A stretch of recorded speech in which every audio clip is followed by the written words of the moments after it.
the Patriots are expected to be in on the big ticket wide receivers and tight ends, even at the very top, but who's not going to get tagged, which is the $1 million question. Jonnu Smith, of course, Kenny Galladay, Allen Robinson. There's a lot of guys out Hunter there. Henry. Yep, Hunter Henry, who are, top of the market guys. Obviously, if they get tagged, then it's unlikely they're going to be brought in unless it's part of a tag and a deal, which could happen, of course. Like if Chicago tags Allen Robinson, I think he's going to get dealt. They haven't talked. Those guys haven't talked since last September. I don't think they have a whole hell of a lot of interest in keeping him long term.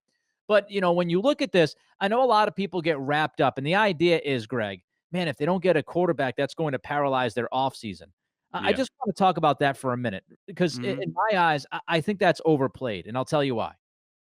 Number one, not a lot of teams have space, so it's not like all of these guys. And I'm not interested in going out and getting a top dog. I think when you look at the evidence throughout the NFL, top wide receivers don't necessarily mean a winning team. You've got to have some depth. You have to have more than that. People will say Kansas City with Tyreek Hill. Yeah, Travis Kelce, Sammy Watkins, Mecole Hardman, the running back they've had, right? And even with Tampa, yeah, Chris Godwin. But you've got Mike Evans, you've got Antonio Brown, you've got the tight ends.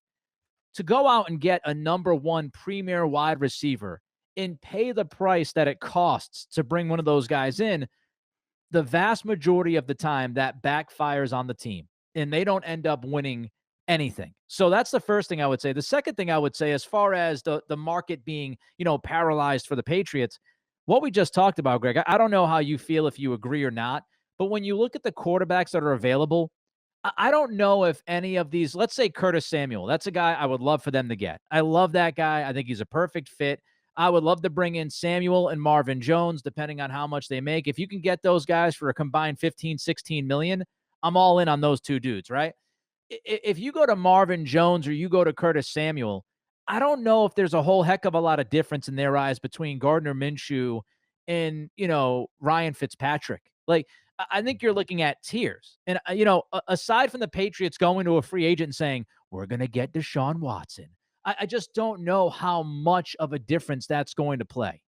Yeah, I don't think it makes very much difference. I think it's completely overblown. I think it's a media construction, a talk radio, no offense, Nick, construction, especially in this market.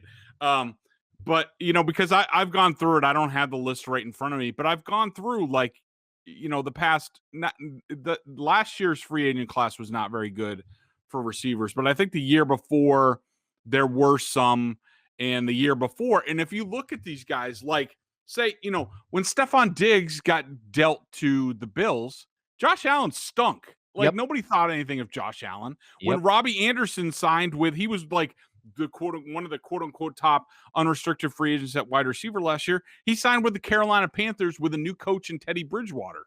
And you could go through every year. There are guys, that sign, and it's not because of the quarterback. It's a complete misnomer. I mean, there are very few guys who could sit there and say, I'm going to pick my quarterback. Now, maybe Hunter Henry, who has talked about that, could do that because he could be, if he's not tagged, which I think he will be, he could be the top unrestricted guy, and he could say, you know what?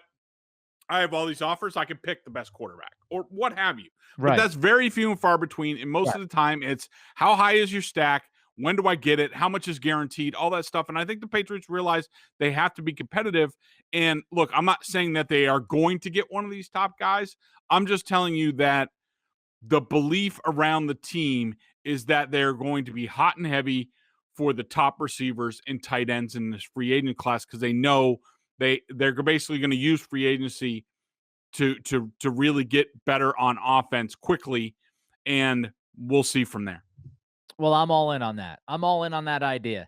I don't want them. What I don't want to see, I love Allen Robinson. Love him. Yep. I love watching him. I think he's a tough guy. I think he's a team guy.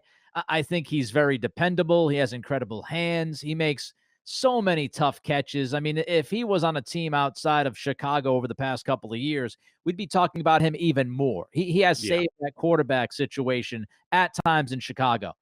But I'm not paying Allen Robinson $18 to $20 million a year. I'm just not doing it. To me, if I'm the Patriots, and I would imagine with Belichick, Ugh, I mean, I I would hope that this is the one time that I hope Belichick would go along with his philosophy where he's not going to pay tippity top dollar for a position that really doesn't even, need it, right? I mean, if I'm him, listen, and I'm Belichick has forgotten more football than I'll ever learn. Ha ha ha. But if I were Belichick, I would look at Marvin Jones, Curtis Samuel, Jared Cook. I'd Nelson rather, Aguilar. I would yeah, keep an eye on him. Nelson Aguilar, who a lot of people will remember his Philadelphia days. He was damn good in Vegas Yep. this past year. So I would rather look at getting 2 or 3 of those guys versus walking into the store and getting the shiniest toy on the shelf and pay 20 million plus for Allen Robinson. I think it makes your team better and deeper if you put the money towards Samuel, Jones, and Cook, or Samuel, Aguilar, and Jonnu Smith. If Smith gets tagged, he gets tagged. Another guy I'm looking at is Corey Davis. There's concern with him because it was a contract year when he finally boomed.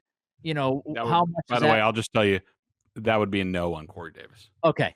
So, but you look at these guys that are, not the tippity top, but the guys that are just below that you might be able to Yep. get for 7 to 9 million. I'm all in on those kinds of guys. Let's get